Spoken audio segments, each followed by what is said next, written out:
Meet me on the softer side. Meet me on the softer side. Softer side of your heart. Hi there, and welcome to the Skylight Books Author Reading Series. You can find out about this and all of our other author events at www.skylightbooks.com, where you can also browse our inventory as well as order books online. You can also follow us on Twitter or even be our friend at facebook.com. If you'd like to talk to a real person, we can be reached at 323-660-1175. And don't forget, Skylight Books depends on listeners like you to help support us. So whether you're in our neighborhood or browsing online, buy a book or two to help ensure that we'll be around for a long, long time. Thanks and enjoy. We've got a great show for you today. Let's please give a warm round of applause to our three readers.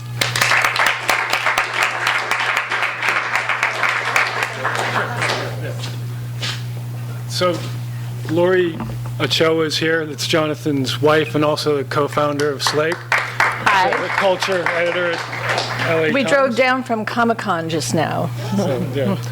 And thank you all for being here. Just remind you that there is coffee, whiskey, and cookies up here. And please help yourself at any time. We like to.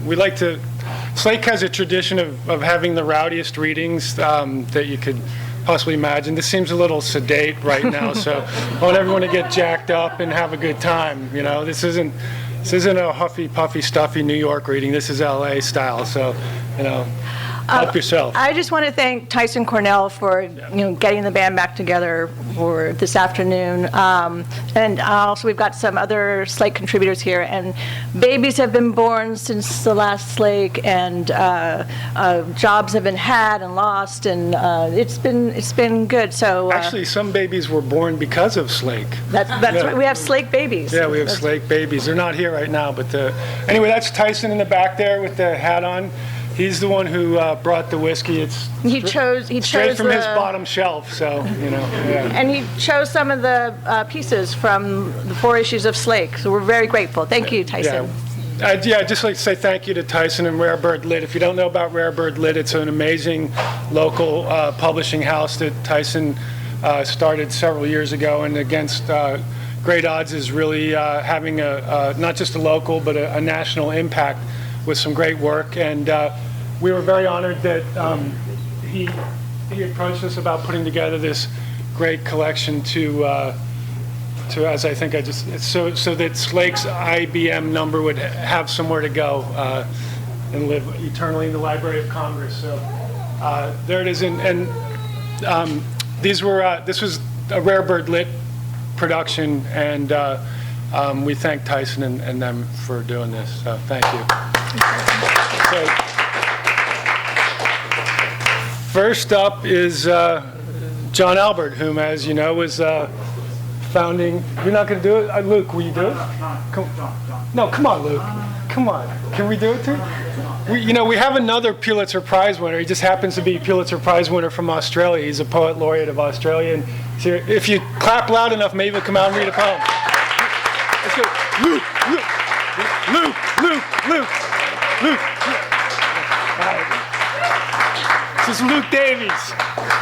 So, thanks, John. That's just really embarrassing on every level that I can possibly experience it. So I'm just going to read an extract from a poem that was published in one of the issues of Slake, which is from a book of mine called Interferon Psalms, which won the Prime Minister's Literary Award in Australia. Not the, it's not, whatever, it's not. I meant the Prime Minister's. Yeah. So here's a small extract from Interferon Psalms. The old geologies will disappear as the mountains erode. One pebble, one day, one freeze-thaw cycle at a time. Doesn't it all end up as limestone?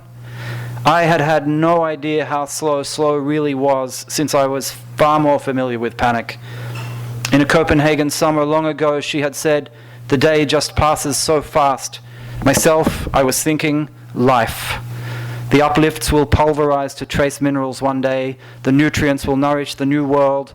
I was preoccupied.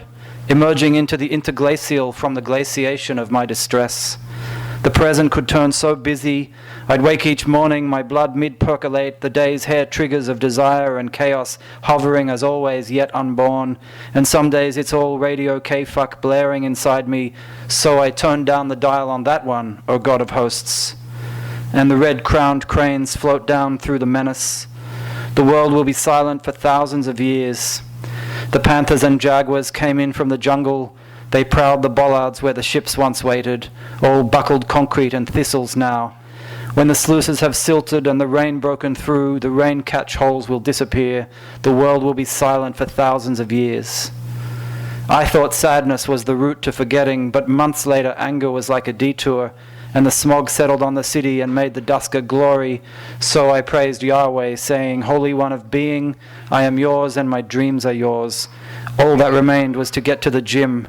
I did nothing for ages. I was trying to imitate the large-scale structures of being. But, superclusters aside, I was generally part of the problem, not the solution. What else was there but versions of sugar? There were other things I knew. But I was wandering in circles on an ice floe for all I knew, a bag of sugar to keep me distracted and warm. There were other things, but I couldn't be everywhere at once.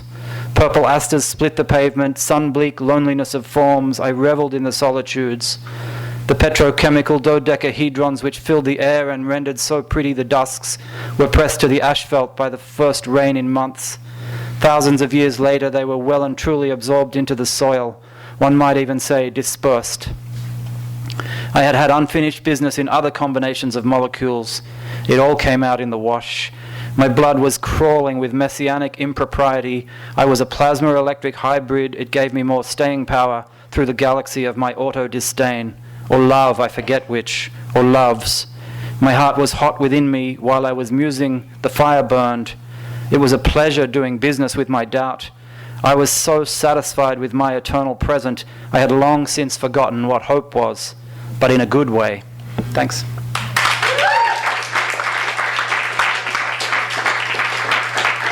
So Luke has an amazing piece in the best of, it's called Cisco Kid, and it's about the great Chris Christopherson movie, Cisco Pike, and how that relates to a boy growing up in Australia dreaming of Los Angeles. I highly recommend it. Also, I think his novel, God of Speed, has just been optioned. Is that right, Luke? No, it's coming out with Rare Bird. It's coming out. Oh, it's coming out. It's coming out with Rare Bird. Right, yeah, and also the novel Candy, which was... oh yeah, September 11th, Book Soup, launch. For what? God of Speed. September 11th, Book Soup, launch, God of Speed. And also want to mention the other Slake contributor back here, Sam Slavic. He has a great piece called Big Tent Theory, which is about... in part about the 2 years he spent with the Occupy movement, and he's just finishing up a documentary that will be out soon that details his incredible experiences, 2 years living on the streets with the Occupy movement. So Sam, hey, there's Sam back there. Hey. And next up we have John Albert. John is probably a familiar writer to a lot of you Angelinos. He's written for every place that there is worth writing about, and he's truly one of my favorite writers. His memoir, Wrecking Crew, which came out several years ago, was on its way to being made into a film when, unfortunately, one of its stars, intended stars, Philip Seymour Hoffman, met an unfortunate too early demise. But John has written for a number of anthologies and for a number of magazines, and he captures Los Angeles in a way that I think is essential to the city's letters, and also has been an essential part of Slake. So here's John Albert.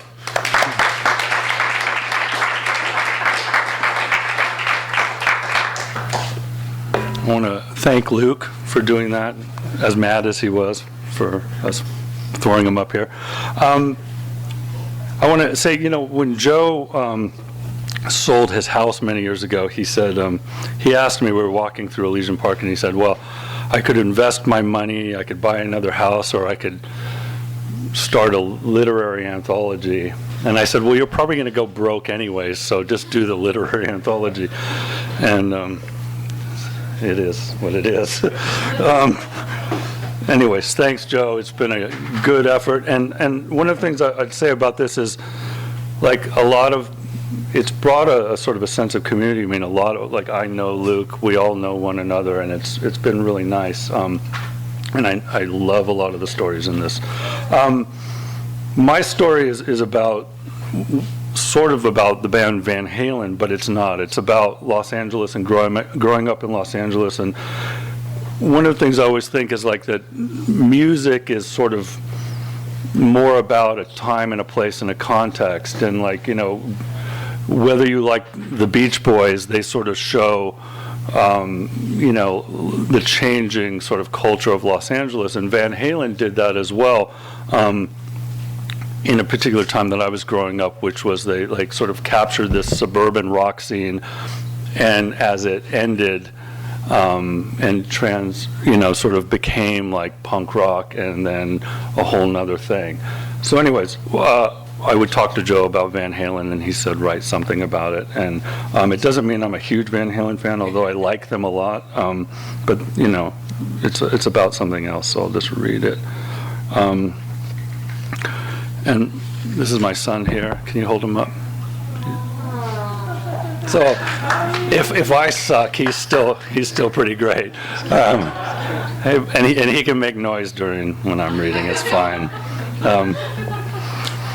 Okay, the first time I hear Van Halen, I'm 14 years old, riding in a car through the foothills of the San Gabriel Mountains. My friend Steve Darrow is riding shotgun while his dad steers the dusty old Volvo station wagon. Chris Darrow is in his 40s and has long hair and a slightly drooping cowboy mustache.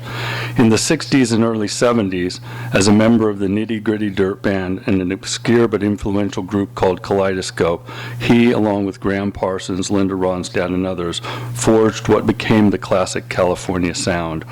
His long-haired Black Sabbath-loving son, Steve, would go on to play in an early version of Guns N' Roses. But on this particular night, Chris is driving us and another friend home from a party thrown by a local ceramic artist. While the aging hippies and college professors sipped wine and purchased meticulously decorated casserole plates, my friends and I hiked into a nearby orange grove to smoke pot in the moonlight.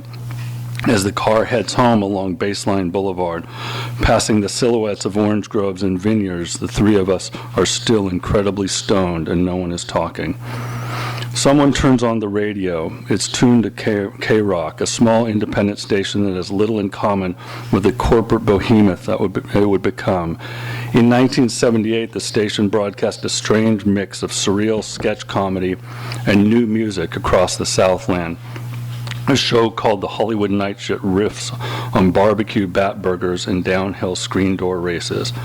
Meanwhile, the station's present-day last man standing, Rodney Bingenheimer, who today's morning goons Kevin and Bean use as a prop for their moronic shtick, introduced punk music to kids across Southern California.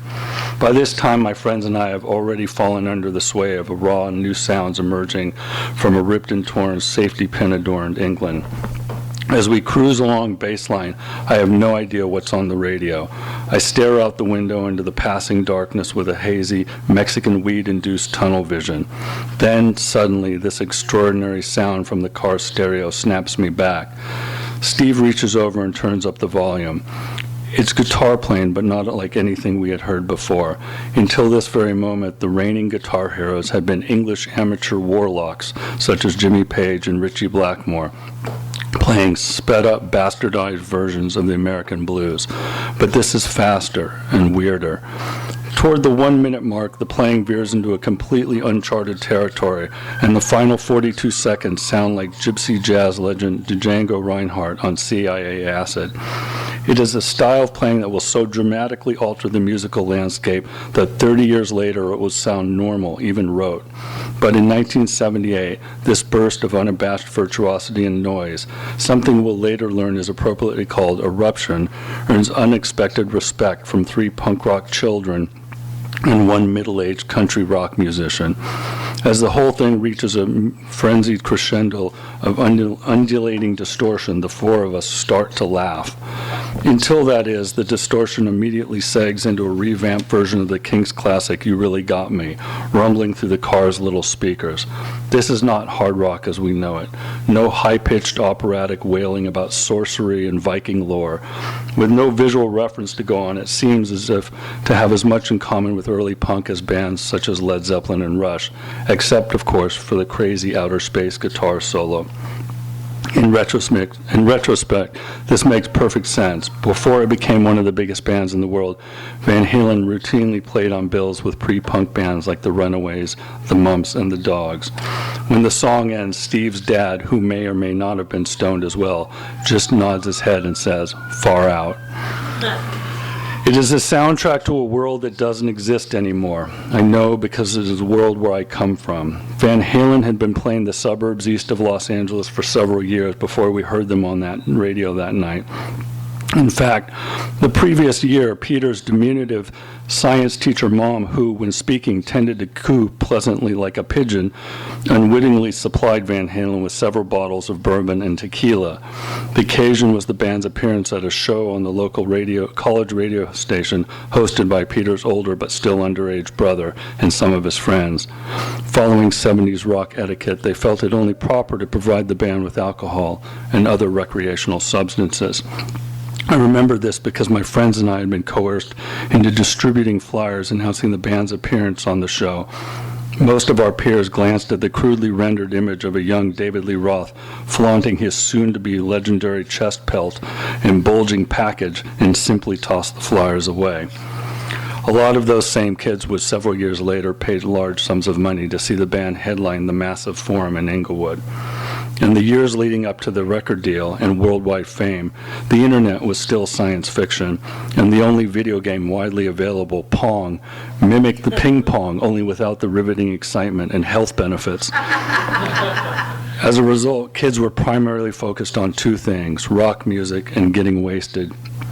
Days were spent under the sun and smog, getting high, playing sports, skateboarding in empty swimming pools, while weekend nights were devoted almost entirely to massive backyard parties, and Van Halen ruled the backyard party scene in and around the San Gabriel Valley. And I'm going to skip way ahead.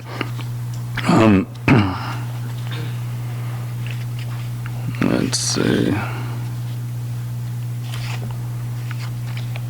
Joe? Yeah. How long should we read for? Oh. All right. I tend to read fast. My wife says read slower, but. Should he keep going? No. Yeah. I'll just read it a little more. Okay. 2 years after hearing Van Halen on the car radio, the world around me seems a dramatically different place. My once long hair is now short and jagged, and I'm wearing a studded wristband with a spider-shaped earring punched through an infected hole in my ear. In the suburbs across Southern California, punk rockers have swelled from a besieged minority to an increasingly aggressive subculture. There are pervasive hostilities between the heavy metal-loving stoners and the new punks. Both sides instigate violence. By now, I've been expelled from school for truancy and am enrolled in something called Claremont Collegiate Academy. Despite its snooty name, it's a place filled with kids who have failed at the local high schools. My classmates are mainly long-haired drug users, agitated Iranian immigrants, and kids with assorted behavioral disorders. The principal will eventually be arrested on child porn charges. That's true.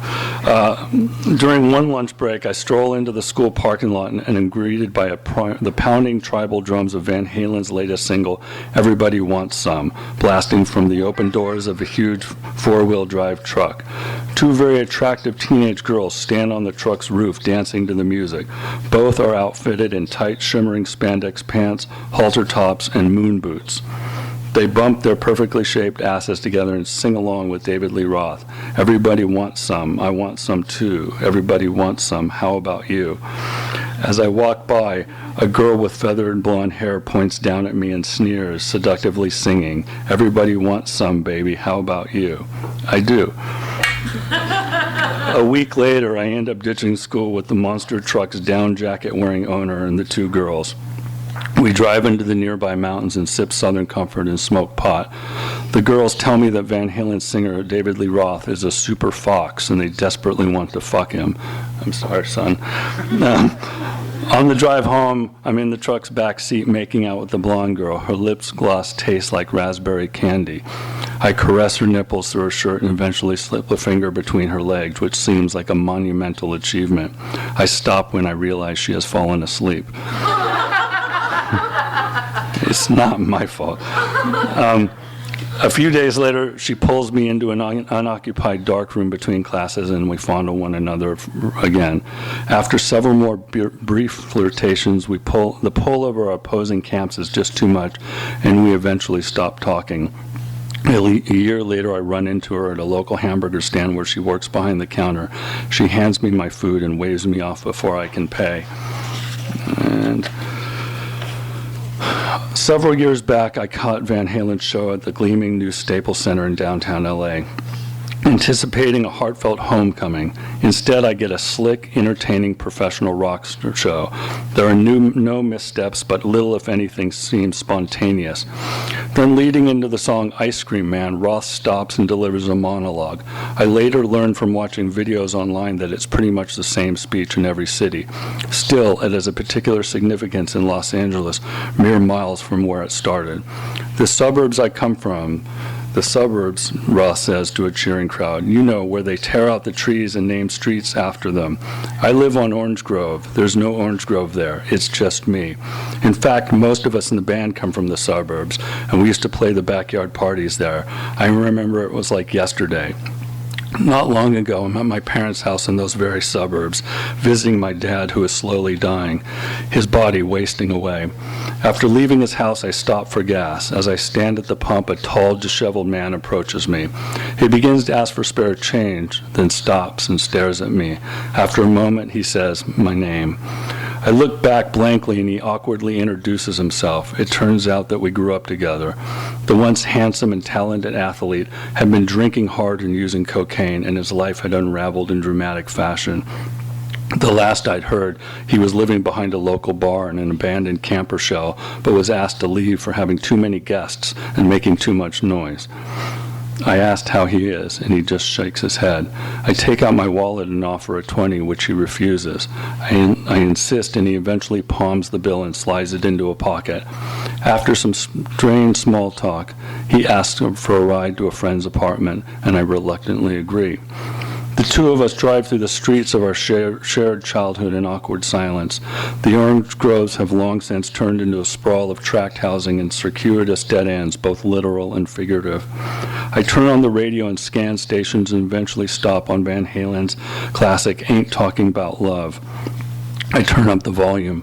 After a few seconds, the propulsive guitar fades and David Lee Roth begins to talk. I've been to the edge and I've stood and looked down. You know I lost a lot of friends there. I got no time to mess around. The music builds in intensity before exploding into a powerful, defiant chorus. Ain't talking about love. My love is rotten to the core. I told you before, hey, hey, hey. By this time, my old friend is singing along and pumping his fist in the air. His eyes are moist from either alcohol, sadness, or both. The song finishes just as we pull in front of a dilapidated apartment complex, and he climbs out. He hesitates and looks in at me. Hey, man, remember those crazy parties back in the day? I nod and force a smile. Those were some good fucking times, he says, reaching in and slapping my shoulder affectionately before disappearing into the darkness. And that's it. Thanks, Joe.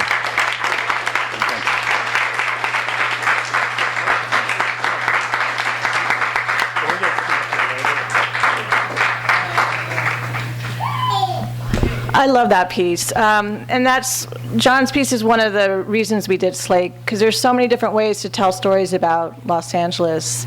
And of course, telling stories through food is one of the ways Jonathan Gold does that. And Jonathan and I have been talking a lot recently about, the ways the fabric of the city is held together by food. It's kind of the eternal theme in a lot of his pieces. And we've been wandering around the Grand Central Market for the past several months and just watching the changes there. And it's kind of like this distillation of everything he's been writing about in the way neighborhoods change. And one of the piece he's going to read is not from Slake, but a piece that kind of represents another way of talking about Los Angeles and a moment when the fabric of the city kind of looked like it wasn't going to hold.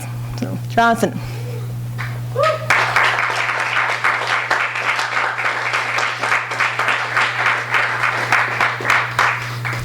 Yeah, I was going to read a piece about a prawn, but Laurie wouldn't let me.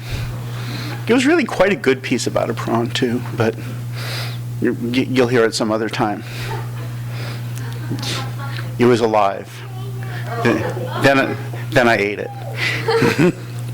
But this is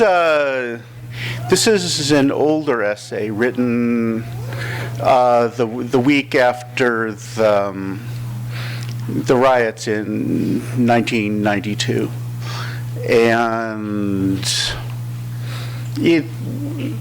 I'll read it. You can hear. I can't tell you how much I love Los Angeles. It is 8 o'clock, and the light has started to fade as I sit on the floor of my apartment, staring at the spot where the rain not so much dripped as oozed from the door jamb a couple months ago, swelling the wood and leaving a rust yellow stain on the wall. Downstairs, a baby cries out in Spanish. In the distance, the ghetto boys boom from a passing truck. For the 5th time in about an hour, I think about the other parts of town, the ones with croissant shops on the street corners, and air-conditioned shopping malls, and neighbors who look like me. I put on the new DJ Quick tape and crank up the juice. For the last decade or so, I have lived in a creaking apartment, probably swank in its day, that has been home to a dog trainer, a fiddle player, and a series of writers in a smartly columned building in an aging neighborhood nobody has yet bothered to name. The runner on the front stairway was tacked down in May 1926, the date of the newspapers used as padding under the indeterminately colored rug. Before the fires of April, there were 14 different kinds of ethnic restaurants within a 5-minute walk. Now there are just 10. For a while, everything in the neighborhood seemed just a little more ominous. The Saturday night gunshots a little louder, the omnipresent sirens and helicopters a little closer to home. When you spend some time in my neighborhood, you learn the rhythm of the place. The mornings when the Mexican fruit truck shows up on the corner, the hour when Filipino teenagers snack on liver buns and Coca-Cola at the pancit shop, the peaceful time in late afternoon when the avenue flows majestically as a great, slow river of cars. Mid-afternoon on Fridays, traffic slows to a halt as pious Muslims pour out of the local mosque. Sundays, it slows for worshipers exiting the Korean Philadelphia Presbyterian Church, which is housed in an enormous one-time synagogue where a friend of mine was bar mitzvahed many years ago. Guatemalan women walk home from Ralph's with bags of groceries balanced expertly on their heads. Salvadoran construction workers crowd into the local Korean noodle shop for steamed dumplings. On the first Tuesday in November, one might vote in a Japanese travel agency, an Islamic meeting hall, or an Armenian carpet store. The first warm day of spring is greeted by the jingle bells of the Paleta man, who trudges up and down the block behind carts full of delicious fruit popsicles, pursued by children. With summer, iced coconuts appear, which are sold out of the backs of trucks by laughing men who whack the fruit open with long machetes. You sip at the liquid with long straws and later gouge out strips of the sweet, gelatinous meat. In this neighborhood, most of us are just passing through, transients on our way to more permanent homes in Long Beach or Huntington Park. We are all citizens of the world. We are all strangers together. But to my Korean landlords, this neighborhood is home. When they came into my apartment a couple of years ago to inspect the building they had just bought, they removed their shoes on the landing in the polite Korean manner and promptly drenched their socks on the freshly mopped kitchen floor. I have been awakened before dawn by the rhythmic thud of their pounding garlic into paste on the back porch. I have stumbled out the door with an armful of wet laundry, only to find all of the clotheslines taken up by drying fish. I have also come home from work to find the back stairs spread with leaves of cabbage, curing in the hot sun. Even when their son was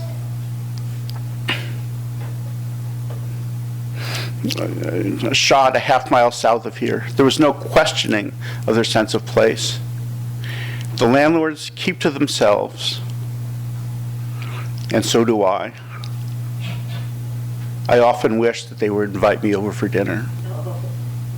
Thanks.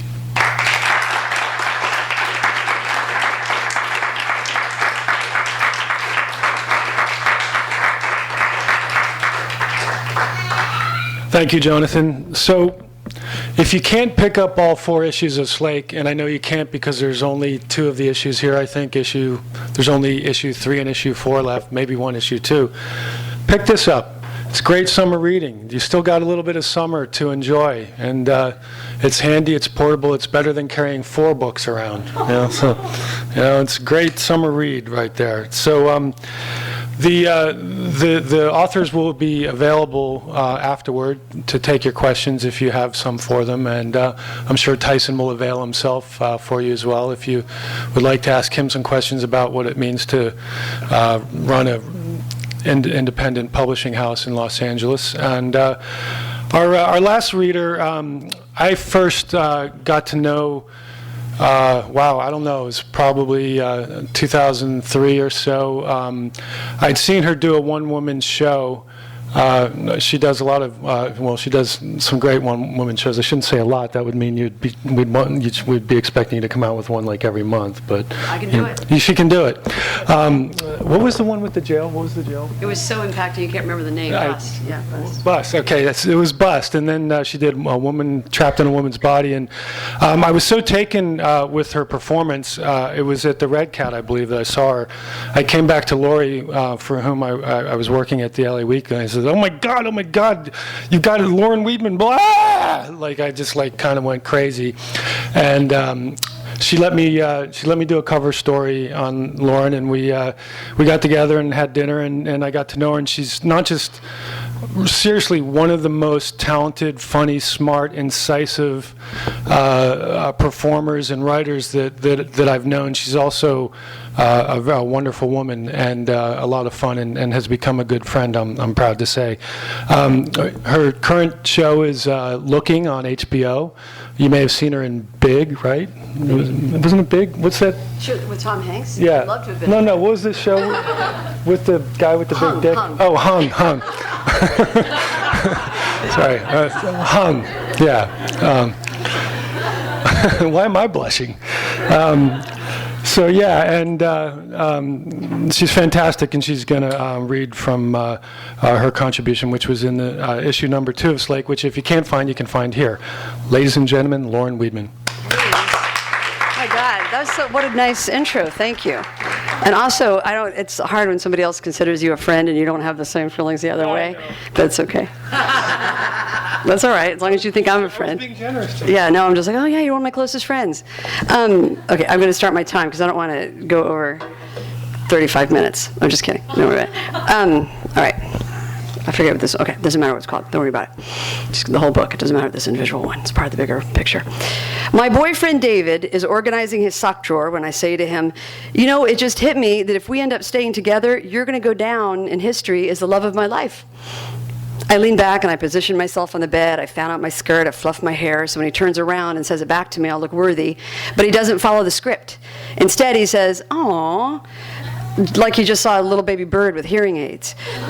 We've been together 4 years. It shouldn't feel like I just took a gigantic risk and told him I had a crush on him. And we're at the point in the relationship where we are supposed to either say, you're the love of my life, or you're not the love of my life, but you helped me figure out that I don't like bossy women as much as I always thought. I sit up in the bed and I smush my hair down. Lately, David's been bizarrely excited about how his senses are starting to fail, and he likes to demonstrate this as if it's a magic trick. He's like, do you see this lemon? Do you see it? Okay, I'm bringing it to my nose, and nothing. I smell nothing. I wonder if his ears are going as well, and maybe he didn't hear me properly. That kind of blows my mind to think that you're the love of my life. I try again. I'm fairly certain he hears me because his hands stop balling up his socks and he looks like he's just staring at the wall. Oh my God, all I wanted was for him to simply cup my face in his hands and sob, "You're the love of my life," as well. I mean, I thought that would be a little nice midday perk.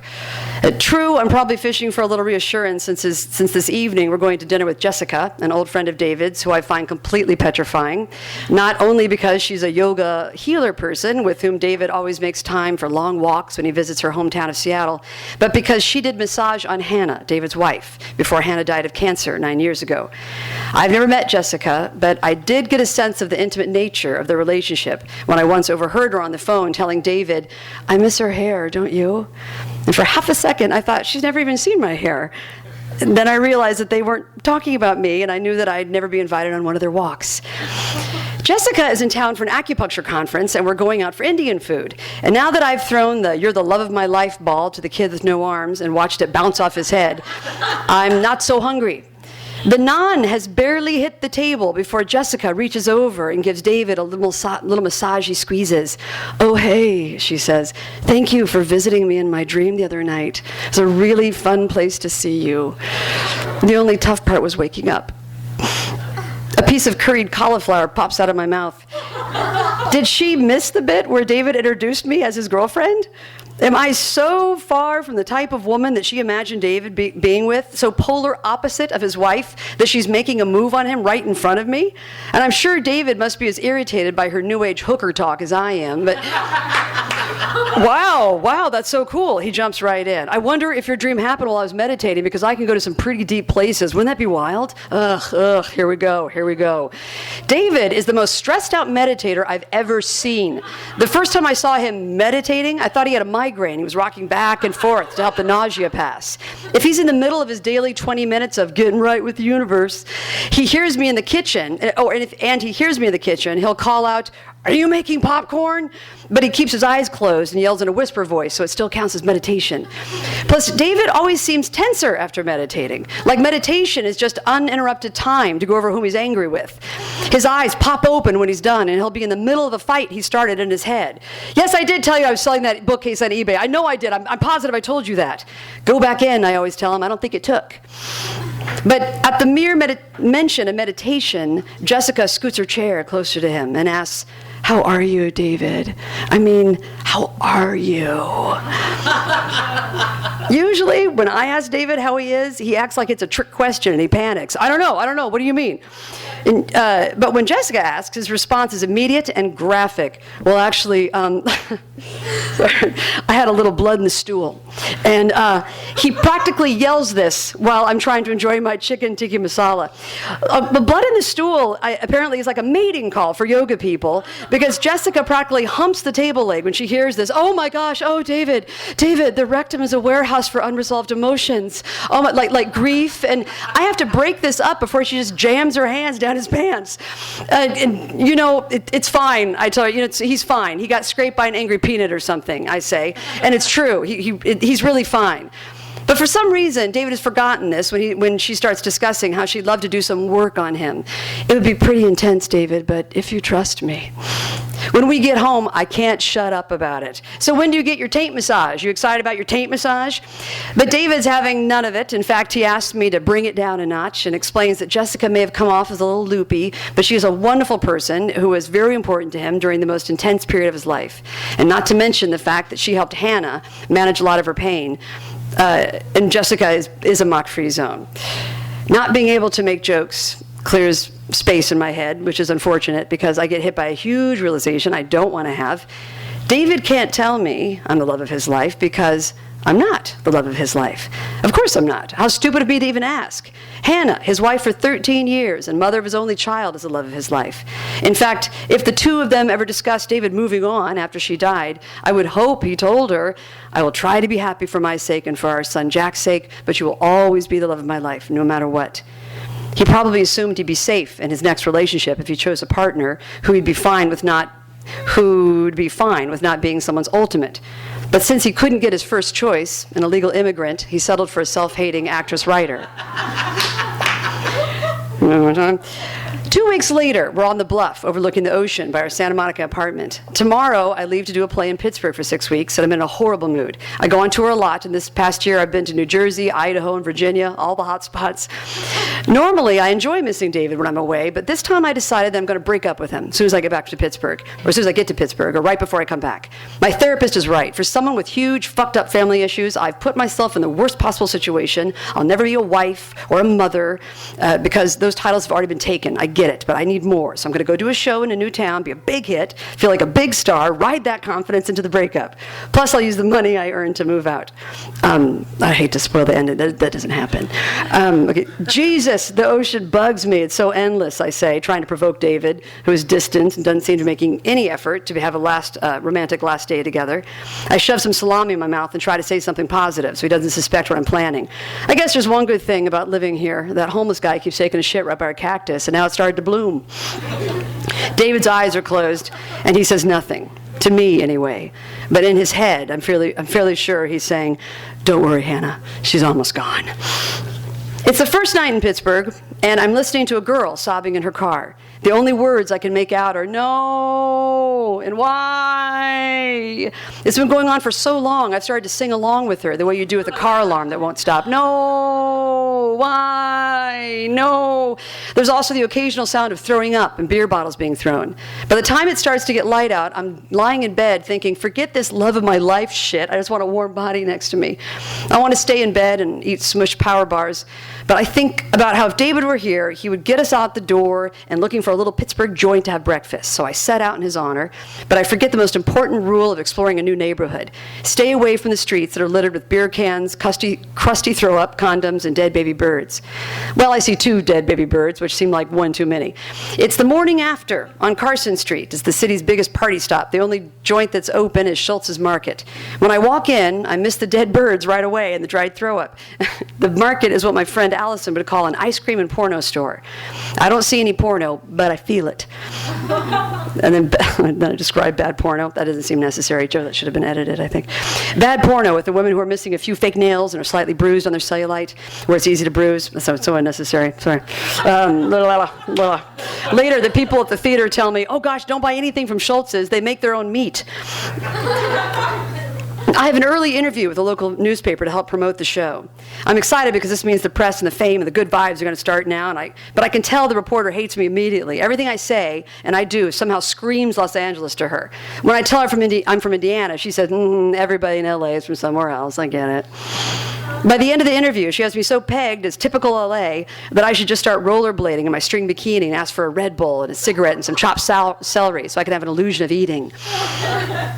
I've been in Pittsburgh almost 5 weeks now, and David and I talk on the phone daily, but we're drifting further apart. I haven't broken up with him yet because being in the city turned out to be tougher than I'd imagined. Performing 8 times a week for audiences that are shuttled in for the convalescent homes hasn't been quite the diva-making machine that I'd hoped. During my curtain calls, I start mouthing, "I'm sorry," as I bow to a room full of confused-looking old people. If we were to break up right now, I'd be taking the shortcut from deeply depressed to morbidly depressed. My only friend is a guy I pass 3 or 4 times a day on my way to the theater. I say friend, but I've never spoken to him, and he never acknowledges me. Still, he's been there for me. He's a large, older white gentleman who sits in front of his house blocking the sidewalk, sort of the gatekeeper of the South Side. He never has his shirt on, and he watches an old TV that rests on his lap. The trucker cap he wears has a message written on it in black marker. I've never gotten close enough to read the entire message, but I can usually make out the first and last words because they're all in caps. Women and lickin'. He's never alone. In the lawn chair next to him is a large, stuffed Wile E. Coyote. Today, Wile E. Coyote is wearing a white, silky, brand new bra. I'm guessing a C-cup. When I try to use the gatekeeper as an icebreaker with the theater people, they act like it's the craziest thing they've ever heard and say only somebody from LA would notice a person like him. I'm like, have you guys visited your own city? At least the guy who runs the lights, who said all of one sentence to me for the entire run of the show, doesn't just brush me off when I mention the gatekeeper. You know he's fucking Wile E. Coyote for sure, he says. And then he goes outside to smoke. I decided to break up with, okay, I'm almost done. I decided to break up with David on closing night. The show's sold out. Most of the tickets were bought by one woman, bringing a large group. I'm hoping she's one of the wealthy Pittsburgh patrons of the arts I've been hearing so much about. Perhaps she's looking to produce a show in New York. Blah, blah, blah. The patron of the arts turns out to be a 24-year-old who brings 12 of her closest drinking buddies for a bachelorette party.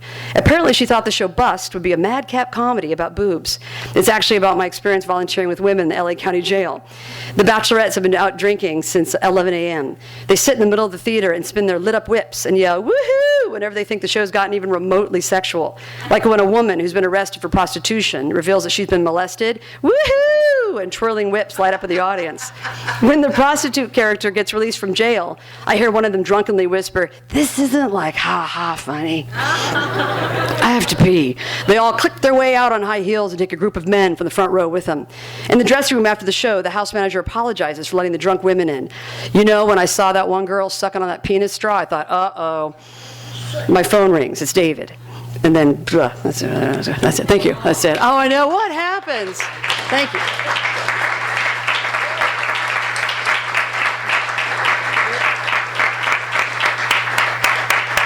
Okay, so maybe we can get our authors up here for a quick Q&A.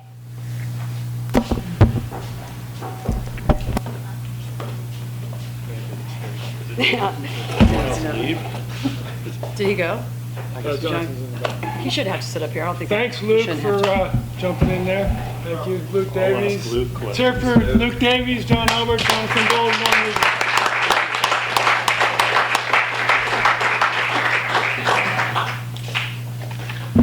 Q&A.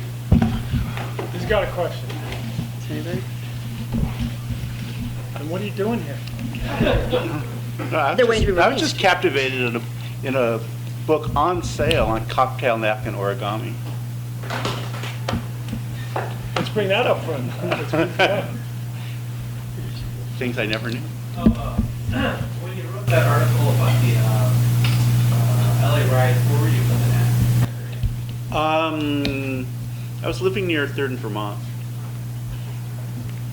It was an interesting apartment too. I mean, that piece was written obviously 22 years ago, but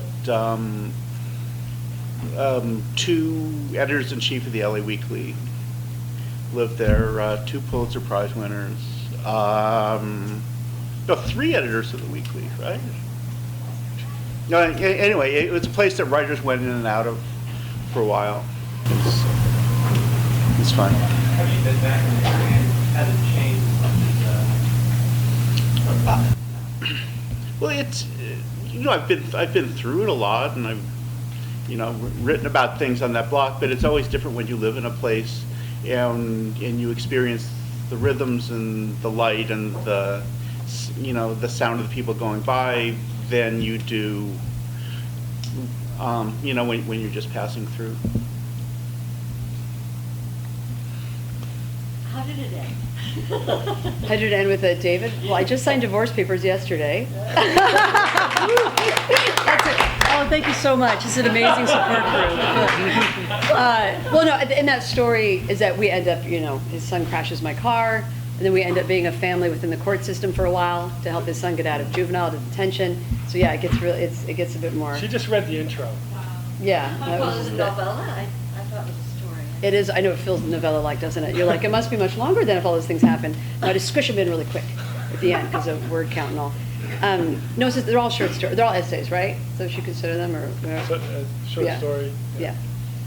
Big fonted. I like the font in this edition too. Yeah, I have to say. When was that piece written? When you read it? When was the first Slake? When did that come out? That was in the second one. This was the second one? Yeah. Sorry. When was that? I tried to get you for the first one, but you weren't answering your phone then. Yeah. We weren't good friends yet. No, I didn't get it. You weren't as complimenting as you are now. Yeah, so I really stepped up it. That was in the fall of 2010 or maybe January 2011. Oh my God, that's all? Yeah. And I'm already getting divorced. Ugh, my life. Oh, if only there was a Slake 6. Oh. I have a question about the record crew. Who optioned it? You wrote the screenplay. I didn't know Phil Hoffman was in it. He optioned it, and then he packaged it, and he's the second person to have died that's optioned it. You are kidding me. Oh my God.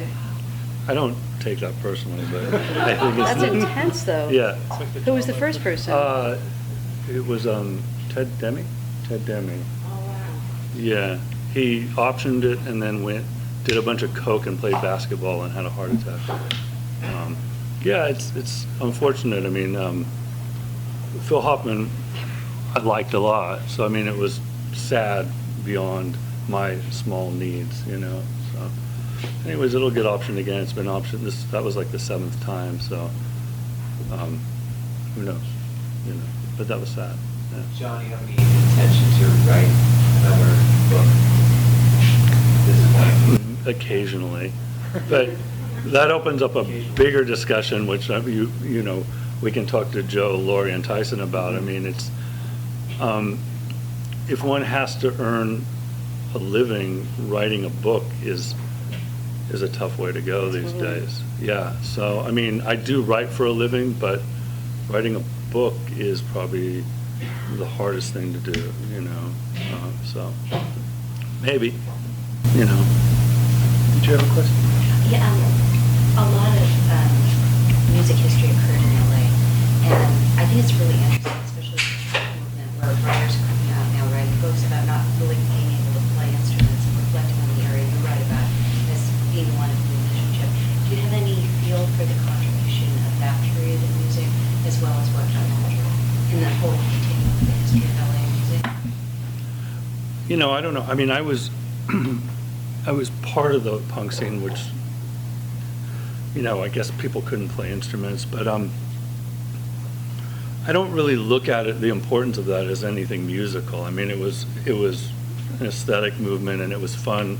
I mean, I'm very much not sentimental towards any of that. I mean, it's hard. I mean, there are a lot of people that write about that time, and my initial impression is like it's not that important, you know, for the punk scene. It was important when I was 15 or 16, but it has no relevance in my life now. And you know, in terms of Van Halen, they had a huge impact musically, but I don't know how important they are in my life either. You know, I mean, I think it's important to keep moving on, and I'm sure everything influenced one another, but it's not, I don't listen to a lot of that stuff now. I mean, you have a lot of, I mean, you know, what is your take on that stuff? Yeah, I was in bands, and I owned a club, and my band played with your band an awful lot. Probably after I was in it, but yeah. So. But in the like early '80s of the era club. Oh yeah. So I mean. But I mean, punk is sort of, as a intellectual movement, I think in LA was huge. I mean, almost anything who's done anything interesting. True. That's our age in the last 25, 30 years. Started out at least peripherally involved with the punk rock scene. Yeah, at least hanging outside the club getting drunk. Yeah. Right. And obviously, there's been some like tremendous music that's come out of LA, most of which was I don't know. I mean, I feel happy to have like seen as many like Jane's Addiction shows as I have, or watching the LA hip hop scene grow up. Yeah. Which obviously had absolutely nothing to do with punk. I mean, I would defend LA as a culturally, but especially musically, against almost any city. I mean, I think it gets sort of dismissed as, like when you're reading your piece and they're talking about their image of LA, I always think, well, the only people that rollerblade on Venice are people from Pittsburgh, So, like, none of my friends do that. So, I mean, I think it's so fun, though. You should do it. You know the joke about rollerblade. No, I don't know the joke about rollerblade. I'm not telling it here. But I think, especially for those of us who grew up in LA, I mean, that time was very influential and important. So, yeah. I mean, I think in a big way, the importance of punk rock was as sort of a lens. I mean, people coming into the scene came from everywhere. You know, I mean, from art school, and they were surfers, and they were jocks, and they were intellectuals and poets, and then they got crammed through the small lens of the 3 or 4 clubs in LA that played the interesting music, and the 100 drunks would go every night, and you'd want to appeal to them, and then they come out on the other side of the lens, and there are all kinds of different things, but there's that one beautiful moment in between where everybody's sort of the same. Yeah, and I think there's a lot of people doing vital stuff, whether it's in film or literature, who are of that scene. I mean, it was sort of like if you were a creative person, you migrated into those little places. So I think it's interesting in that way. I just don't, I mean, I have a thing with like my friends always calling up, putting the band back together. I'm like, are you serious? Like, how relevant is your teen anger, like middle age? But whatever makes them happy. So. And it's kind of nice going to urinal shows 35 years after going to urinal shows. But they don't have singing, do they? Yeah, they do. Oh, they do? Okay. Yeah. Sure. I haven't given up on Slake. And it was such an amazing endeavor. And it's like we dropped a bomb on you, and I hope that there's some more. And what I'd like to ask, if you don't have to go too far back, what was it like to be published in Slake? What was the experience like for you? Life-changing. Each person, each one. I thought the whole publication was so beautiful. And I thought it classed me up tremendously. Because I get so stuck in these, I don't know, I was like in an anthology about like the best non-required reading, that's like Dave Eggers thing, which was great, obviously. But I can tend to be more like, more comedy stuff, where I don't get to like get further into storytelling as much as I'd like to. So for me, it was great to be with so many writers that I felt were actual writers, and also and the visual, the graphics in it were so beautiful. So I thought this was good, and I actually thought it was going to be around for a little bit longer than it was. I was surprised that it, and when I came to the readings, I was so happy that I was like being up here, like, oh yes, I as well feel like the punk scene of like I don't know anything, but it's like, but I love hearing about it, So to me, it was I've loved it. I loved culturally, and I thought it was such a great pairing up of taking the best of the LA Weekly and moving on and doing that kind of stuff, But that's how it was. It didn't change my life or anything, but I mean, yes, it did. Sorry, yeah. Got a book deal out of one of the stuff, actually. Yeah. Oh God, what obnoxious thing not to remember. So yeah, that's my speech. I don't know. For me, I mean, I've been working and writing stories at the LA Weekly, and I really enjoyed both Joe and Laurie's editorial input. And the idea that you could sort of like every story that I wrote for Slake was just a conversation that we had. And then Joe would call up and say, like, remember we were talking about that? Why don't you write that as a story? So you rarely get that freedom. I mean, when you're working for a magazine, sometimes you can, take your personal interest and put it in there. But this was like completely whatever I was thinking about. And so that's rare. Even in a lot of anthologies that I've written for, they set up like a theme and you have to sort of match it to it. And then you try and go off of it a lot. But this was like completely free. And, I thought it was a very noble, beautiful, idealized effort, that perhaps was destined to like go up in smoke. But I think that I was better for it. I don't know. I mean, I feel bad, Joe, because I felt like Did it destroy your life, Joe?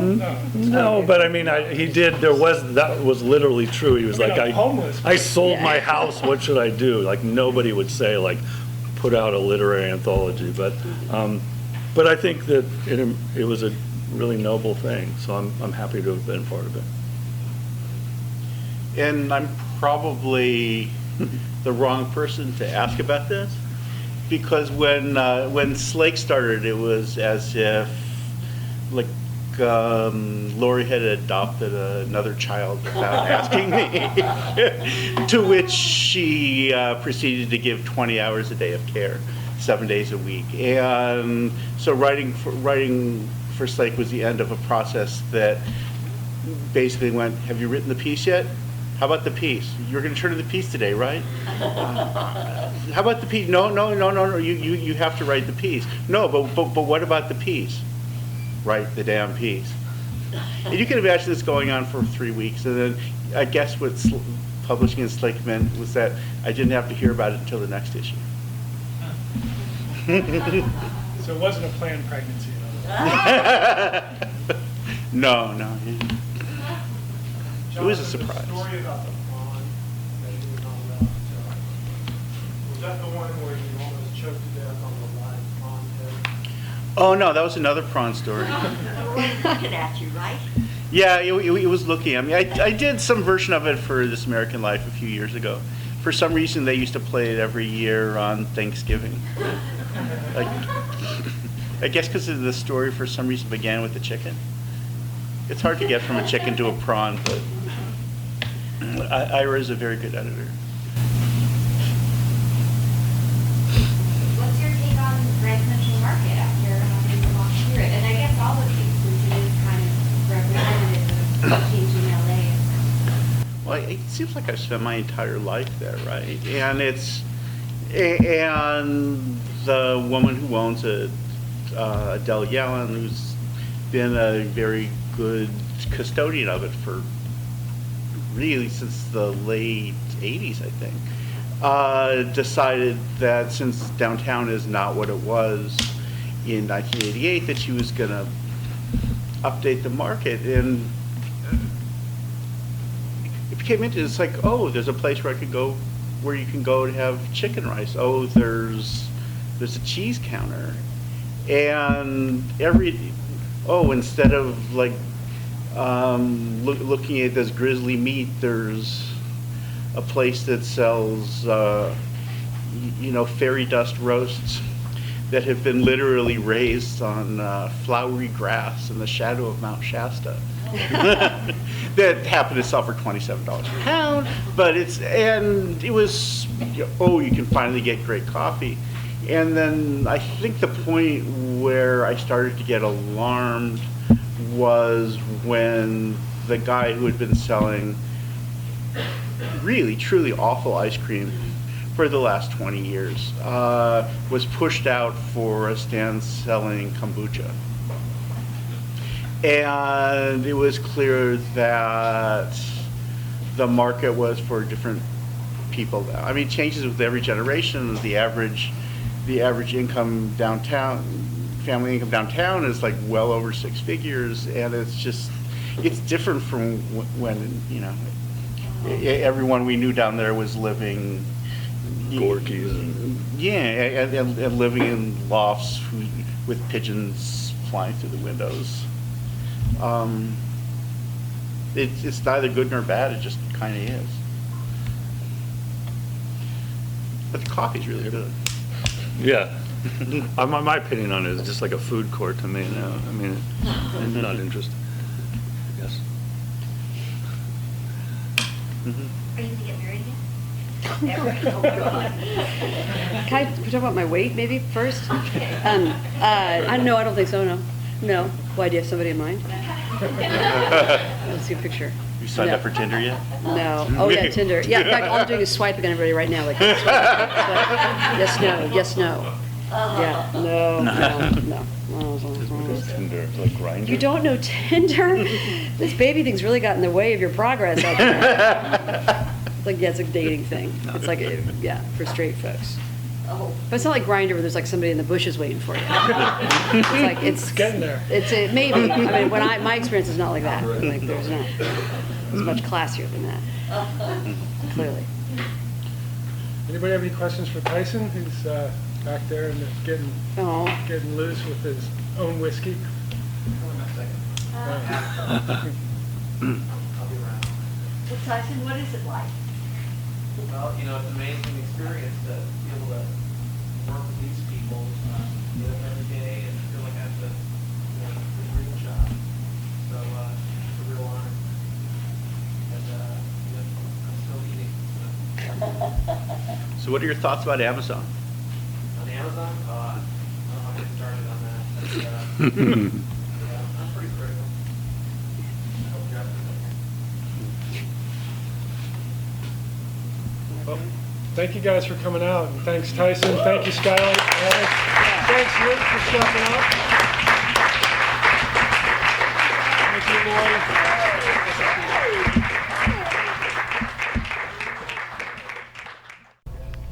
You've been listening to the Skylight Books author reading series. Don't forget that you can check out this and all of our other great podcasts at www.skylightbooks.com. Today's music was provided by Fragile Gang.